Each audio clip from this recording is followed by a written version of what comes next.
kasih pemirsa, Anda kembali menyaksikan Kominfo Newsroom. Pemirsa, Direktorat Jenderal Sumber Daya Perangkat Pos dan Informatika Kementerian Kominfo mengadakan IFAS Fest 2023 yang menjadi acara tahunan sejak tahun 2018. Acara ini menjadi upaya yang dilakukan di SDPPI untuk menciptakan berbagai inovasi, baik untuk kemajuan Kominfo maupun bangsa Indonesia.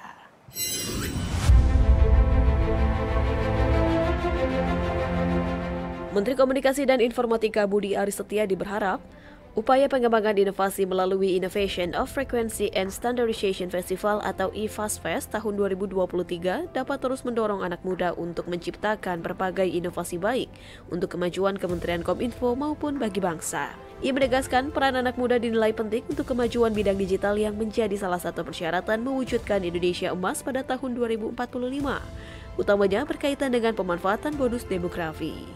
Dengan mengangkat tema Limitless, Menkominfo mengapresiasi IFAS Fest 2023 sebagai ajang inovasi di SDPPI Kemenkominfo yang diharapkan mampu menjadi pendobrak batasan perkembangan teknologi tanpa batas. Meski demikian, Menteri Budi Ari juga menekankan digitalisasi harus dilakukan secara merata baik bagi masyarakat di pedesaan maupun di perkotaan untuk dapat membangun transformasi digital yang adil bagi seluruh rakyat Indonesia.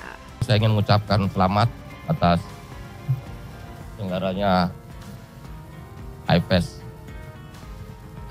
Fest tahun 2023.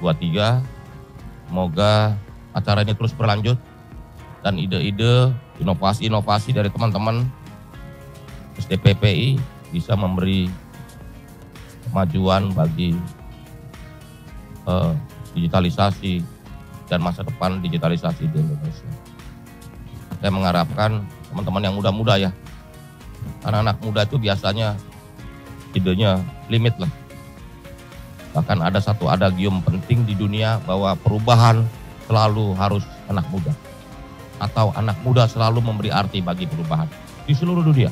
Pada kesempatan yang sama, Direktur Jenderal SDPPI Kemenkominfo Ismail menyampaikan bahwa IFAS Fest 2023 sebagai kegiatan tahunan yang sudah dimulai sejak tahun 2018 menjadi ajang bagi keluarga besar SDPPI untuk memacu inovasi dan kreativitas. IFAS Fest juga merupakan komitmen SDPPI dalam menerapkan reformasi birokrasi.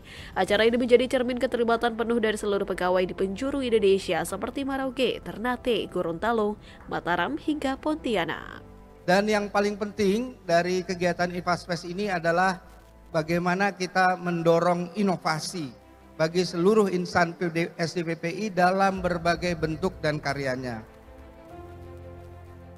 Dulu hampir kita agak jarang Pak kita melibatkan mendengar prestasi dari rekan-rekan yang jaraknya jauh seperti di Merauke, Ternate, Gorontalo, Mataram, Pontianak dan berbagai belahan penjuru Indonesia. Namun beberapa tahun terakhir ini unit-unit kerja itu sudah cukup disegani karena sudah menghasilkan karya-karya yang bermanfaat dan nanti mungkin akan kita tampilkan sebagian dari karya-karya inovasi rekan-rekan kami ini di acara IFAS Fest ini. Badan Kependudukan dan Keluarga Berencana Nasional meluncurkan aplikasi Sistem Informasi Peringatan Dini Pengendalian Kependudukan atau SIPERINDU. Hal ini bertujuan untuk membantu mengatasi permasalahan kependudukan khususnya di daerah.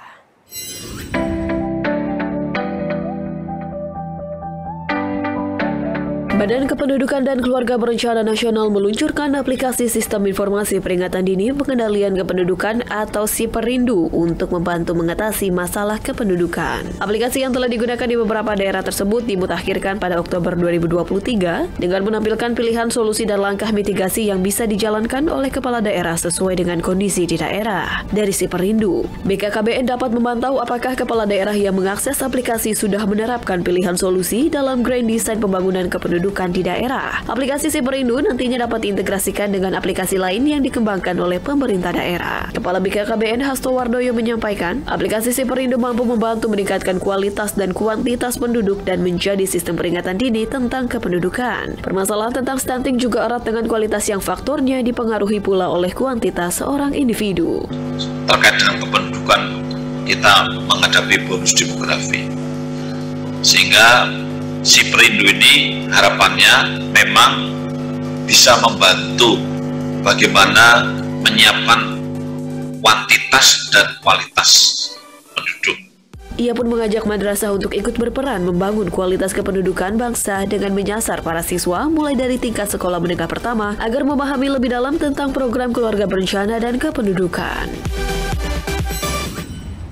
Informasi lainnya, pemirsa, Menteri Kesehatan Budi Gunadi Sadikin meninjau Rumah Sakit Apung Dr. Lee Darmawan II, Karimun Jawa, Jepara, Jawa Tengah. Budi menyampaikan apresiasi layanan Rumah Sakit Apung tersebut sebagai upaya untuk memberikan pelayanan bagi masyarakat di daerah-daerah yang masih sulit dijangkau oleh fasilitas pelayanan kesehatan. Menteri Kesehatan Budi Gunadi Sadikin kunjungi Rumah Sakit Apung Dr. Lee Darmawan di Karimun Jawa, Jepara, Jawa Tengah. Rumah Sakit Apung ini memberikan layanan kesehatan dengan bersandar di pelabuhan rakyat setempat yang dimulai sejak 16 hingga 22 Oktober 2023. Adapun kapal Rumah Sakit Apung Dr. Lee Darmawan II memiliki pelayanan medis dasar maupun lanjut, mulai dari poli umum, poli gigi, poli kandungan, layanan KB hingga tindakan bedah mayor dan minor. Sedangkan untuk praktek, Dr. Lee telah menyiapkan 2 dokter spesialis bedah, dokter spesialis penyakit dalam 1 orang, 1 dokter spesialis kandungan, dan dokter spesialis anestesi 1 orang. Dalam kunjungannya ke Rumah Sakit Apung tersebut, Menteri Kesehatan Budi Gunadi mengatakan, layanan Rumah Sakit Apung ini dinilai sangat menguntungkan untuk masyarakat Karimun Jawa. Selain aksesnya yang mudah, juga gratis. Di sisi lain, pihaknya mengaku siap berkolaborasi dengan agenda serupa di waktu mendatang. Ini buat saya bukan kapalnya, bukan alatnya. Yang penting adalah passion, inspirasi dari orang-orang yang ada di sini. Itu yang membuat ini berhasil, yang membuat kita bisa melayani seluruh masyarakat kita dengan baik dan baik. Di sini saya mau terima kasih ke Dr. Lee, sama Ibu, sama semua teman-teman dari Dr. Share. You're amazing. You're amazing people. You do good things to people, and it's a tribute not only for Indonesia ya, tapi for humanity juga. Jadi orang bisa tahu, bisa kenal bahwa ada orang-orang yang memiliki hati untuk melayani masyarakatnya. Kalau di agama saya tuh, manusia yang terbaik, sebaik-baik seseorang manusia adalah manusia yang bermanfaat bagi orang.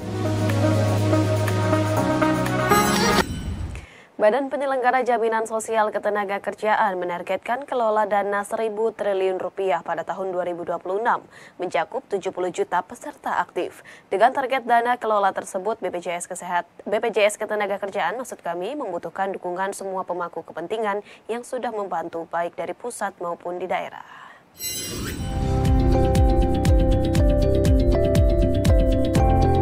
BPJS Ketenagakerjaan menargetkan kepesertaan pada 2026 menjadi 70 juta peserta aktif dan dana kelola mencapai 1.000 triliun rupiah, di mana saat ini baru mencapai 40,2 juta peserta dan dana kelola sebesar 688 triliun rupiah. Dirut BP Jam Sostek Anggoro Eko Cahyo di Anugerah Paritratna Award 2023 mengatakan, dari 40,2 juta peserta aktif tersebut, 7,1 juta diantaranya adalah pekerja informal atau bukan penerima upah. Di tahun ini pihaknya membayar santunan sebesar 40 triliun rupiah untuk 3,4 juta pekerja atau ahli waris dan beasiswa sebesar 279 miliar rupiah kepada 65.000 anak pekerja hingga sarjana. Sebagai badan hukum publik, BP Jam Sostek berkomitmen untuk dapat selalu memberikan pengalaman dan kualitas layanan terbaik kepada peserta, mulai dari saat mendaftar, aktif menjadi peserta, hingga pembayaran klaim. Upaya itu memerlukan sinergi dan komitmen bersama dari seluruh pemangku kepentingan, di antaranya kementerian, lembaga, pemerintah daerah, dan pelaku usaha. Sejalan dengan arah kebijakan pemerintah serta instruksi Presiden tentang percepatan penghapusan kemiskinan ekstrim, BP Jam Sostek fokus pada strategi perluasan kepesertaan pada ekosistem desa, ekosistem pasar, UKM dan e-commerce, serta pekerja rentan. Hal itu tidak akan tercapai tanpa dukungan semua pemangku kepentingan yang sudah membantu, baik dari pusat maupun di daerah. Saat ini kami mentargetkan bisa mencapai universal coverage. Tahun 2026, Wakil Presiden, kami mentargetkan 70 juta pekerja bisa terlindungi dan kami mentargetkan dana kelolaan mencapai 1.000 triliun rupiah pada tahun 2026. Tentu saja hal ini bisa dicapai dengan sinergi dan komitmen dari seluruh stakeholder, kementerian, lembaga, pemerintah daerah, pelaku usaha, yang pasti akan banyak peran pentingnya bagi pencapaian universal coverage tersebut.